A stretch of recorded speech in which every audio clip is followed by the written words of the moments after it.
Welcome back to the IBFP.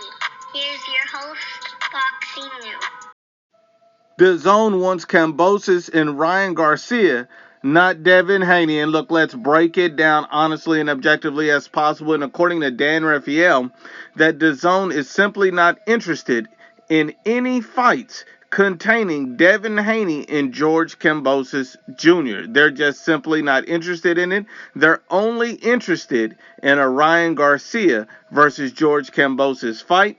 Now, Vasyl Lomachenko is also in the running with ESPN.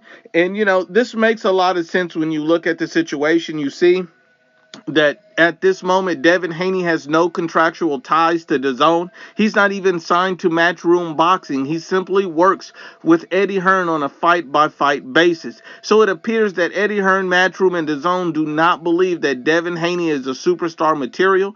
They don't believe he brings in the viewership needed to be a star, and they don't like his style of fighting, because if they did, they would be pushing to re-sign him to their platform.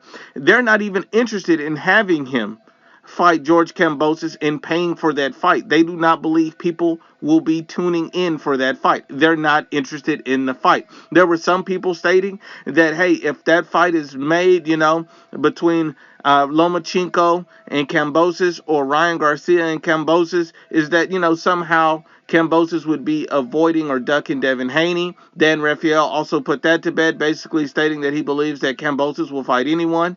He's not avoiding anyone. He simply cannot make or buy a fight. So basically saying DAZN will not buy the George Kambosos versus Devin Haney fight. They're not interested in paying for that fight. And, it makes a lot of sense. And not only that, you see that DAZN believes a lot more in Ryan Garcia, because according to Oscar De La Hoya, that if the Kambosos-Ryan Garcia fight is made later in the year, DAZN would actually be willing to put that fight on pay-per-view to be able to offer the kind of money George Kambosos wants.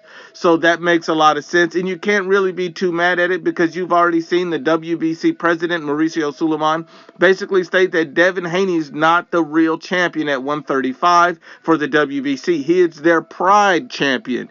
Their pride champion is what Devin Haney is. Even Devin Haney responded to this, basically saying, if my belt is the junior one, make me the mandatory for the real one. So even Devin Haney acknowledges that he's not the legitimate champion for the WBC at 135 pounds. So when people say it's for undisputed, it doesn't make sense, because the WBC is saying that he's not the champion, and even Devin Haney admits he's not the champion. So we have to face the facts, and at the end of the day, men lie, women lie, but the facts don't lie.